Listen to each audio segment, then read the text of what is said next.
Alors là, c'est très, très, très intéressant aussi. Voilà. Pour quiconque s'habitue à suivre toujours ces principes d'hygiène naturelle que nous venons de mentionner, je me porte garant qu'il ne sera jamais affligé par des maladies, vivra très vieux et finira par mourir de vieillesse. Il n'aura pas besoin de recourir au médecin, à moins que son organisme n'ait été déficient depuis la naissance. Donc il a déjà compris qu'il y a un côté génétique. Donc il y a probablement une épigénétique, et vous allez voir qu'il va le rapporter encore une fois. Donc il y a une épigénétique et une expression des gènes d'un individu en fonction de son environnement. Et donc c'est très moderne. Déjà à l'époque, on parle d'épigénétique. Diapositive. Lui parle d'épigénétique. L'importance de la diététique, bon là c'est toujours intéressant. Alors lui, il demande de manger toujours un peu moins qu'on a faim. Voilà, en fait, il faut s'arrêter avant d'avoir le sentiment de satiété. C'est son principe. Bon, je vais dire la troisième phrase qui me paraît la plus intéressante. Le rassasiement, c'est-à-dire manger jusqu'à faire disparaître l'appétit, entraîne le trop-plein d'estomac et sa distension, et tout organe qui se distend détruit ses attaches et s'affaiblit obligatoirement. Ainsi, la digestion ne se fera jamais bien. Cela entraînera une asthénie, un affaiblissement physique, une pesanteur gastrique, etc. Donc, il demande vraiment de manger, ne pas attendre d'avoir faim, ne plus avoir faim pour arrêter de manger. Diapositive. Lutter contre l'obésité, la graisse est mauvaise. Entraîne le rassasiement, dégrade la digestion, bloque l'appétit, entraîne une humeur blanche. Bon, voilà. Donc, vraiment, pour dire l'obésité, la graisse, etc. Diapositive. Attention à l'alcoolisme, là encore, il n'est pas bon pour une personne de boire du vin plus que raisonnable, car ceci entraîne la colère, la disgrâce, la honte. Le vin corrompt les pensées et compromet l'acuité, la clarté de l'intellectuel. Alors on est très loin du Yaïn, Yesamar, les Babénos que nous chantons tous. Vraiment, on est vraiment loin. Alors, Yaïn, les Shamar et Bassot, c'est qu'en fait, le vin réjouit les âmes. Alors, on voit de temps en temps c'est pas du tout nos minhagim, à nous, les séfarades et les juifs d'Afrique du Nord, de se boire à ivresse. C'est vraiment pas nos habitudes. Et il dit donc, justement, c'est une honte, c'est une disgrâce et une honte pour Maïmonide de se comporter mal et de se saouler. C'est une honte. Diapositive, s'il vous plaît. La stérilité peut être masculine. Ça aussi, c'est intéressant parce qu'on est... il y a presque 1000 ans maintenant, et aujourd'hui encore, on pense que la stérilité ne peut être que féminine. Non, pas du tout. Et bon, ça, je crois que vous le connaissez, pour ceux qui connaissent un peu la religion. C'est pas cité sur un article médical, c'est cité sur des articles de religion. Un prêtre ne peut pas exercer sa rôle de prêtrise, un Kohen Gadol ne peut pas, ou un Kohen ne peut pas exercer d'être Kohen s'il a les testicules broyés, s'il a les organes génitaux abîmés, etc., etc., etc. Donc, si le pénis est mutilé, broyé, etc., il ne peut pas être Kohen Gadol. Donc on apprend déjà qu'on peut avoir une stérilité masculine. Diapositive suivante. Ne pas opérer systématiquement les hémorroïdes. Bon, ça, je crois que c'est pas de notre siècle, mais on voit de temps en temps des opérations un peu farfelues sur les hémorroïdes qui rechutent. Là, c'est ce pauvre jeune homme, il écrit qui a rechuté après une intervention chirurgicale, et lui, il dit non, il faut pas tout opérer. C'est dans le traité des hémorroïdes. Il a fait un traité sur les hémorroïdes. Diapositive.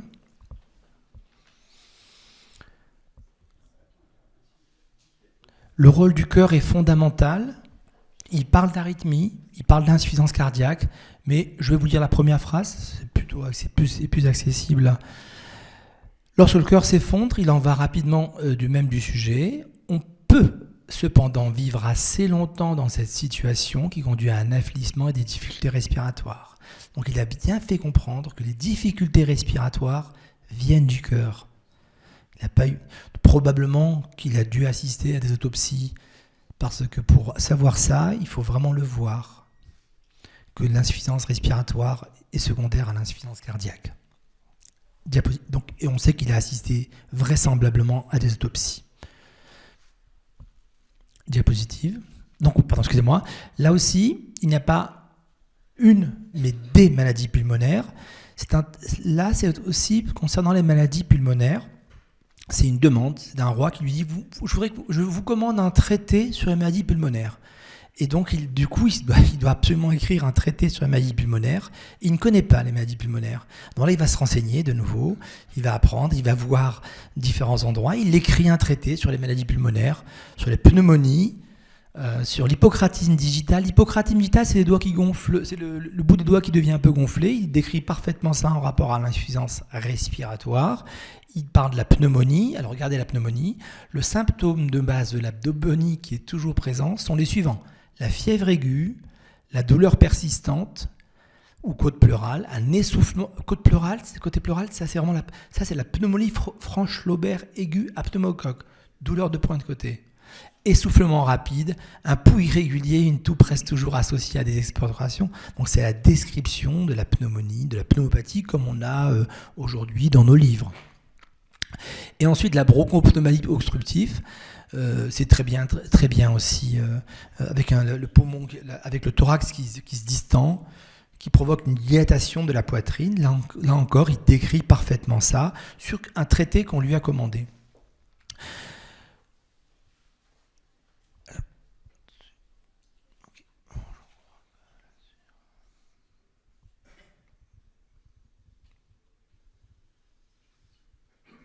Diapositive, s'il vous plaît. Vous pouvez revenir en arrière, Voilà, donc ces 15 traités, ces 15 données, je les ai fait grâce aussi avec le docteur Bruno Aliwa, qui est le président national de la MIF, que je voudrais remercier encore une fois de m'avoir travaillé avec moi sur ce projet. Et voici donc ces 15 points ont été rédigés principalement par lui et moi. Diapositive. Torah et Maïmonide. Alors, quand est-ce que... Donc, je vous ai dit donc déjà qu'il y a il a écrit énormément de choses. Donc, pour ma part, 5% de ses écrits sont des écrits de médecine et plus de 95% de Torah. Les deux me passionnent, hein, je vous rassure, les deux me passionnent. Et où est-ce qu'on parle de la Torah dans Maïmonide? Alors, tout d'abord, je vous l'ai dit tout à l'heure, Mi Moshe, Ad Moshe, En Ke Moshe, c'est dans le Deutéronome. On parle de Moshe Rabbeinu, pour ma part, à Moshe ben Maimon. Dans la paracha de Bo, le rabbin est ici présent. Je m'excuse, monsieur le rabbin, de faire un mot de Torah en votre présence.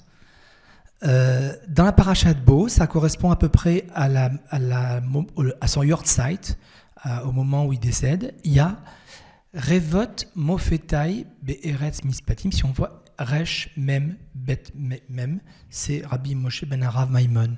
Ce qui est particularité, c'est qu'au même moment, on parle du Rada, qui est l'autre, qui est un rabbin qui au départ était contre Maïmonide et qui n'a pas arrêté dans sa vie après de ne parler que de Maïmonide pour se racheter. Et enfin,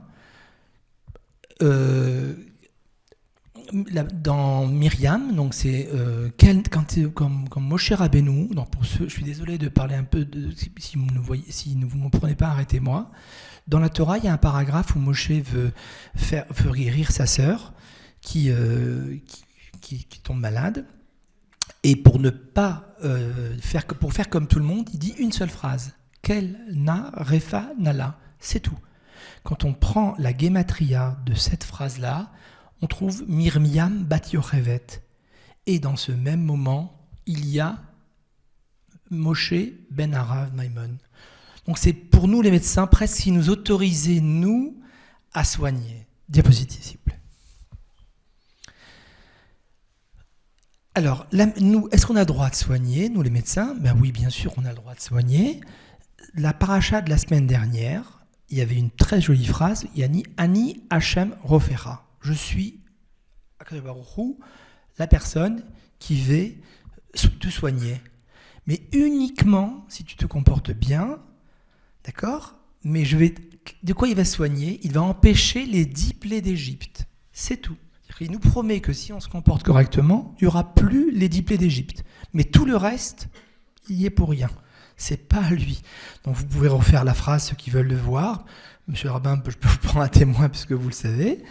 Il y a marqué Ani Hashem Rofecha, et tu n'auras pas, je suis ton Dieu, ton Akabaruch, c'est Akabaruch qui va nous soigner, mais uniquement pour empêcher les 10 plaies d'Égypte.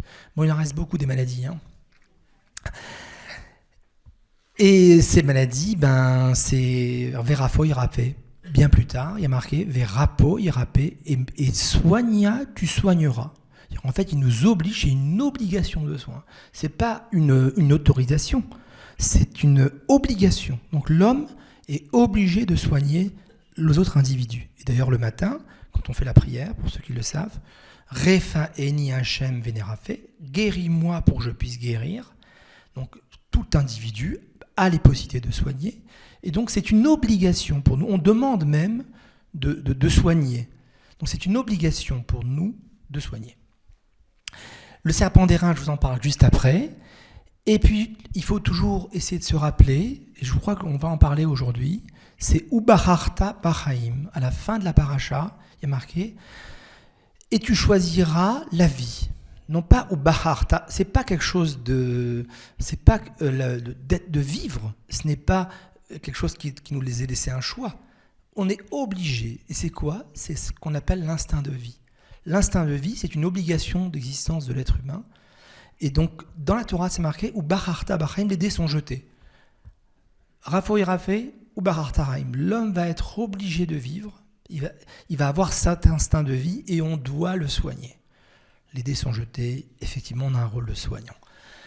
Moi, je voudrais parler de ce Ubartarta Bachaim pour se rappeler à ces merveilleux canois qui étaient à mes consultations, comme Burien Tibor, qui sont malheureusement partis, comme Martin Gray, on ne va pas les citer, qui étaient des gens exceptionnels, avec une force incroyable. Quand je les regardais, quand je parlais avec eux, ils me disaient « Mais docteur, vous ne pouvez pas vous imaginer, on n'avait pas le choix, il fallait vivre ».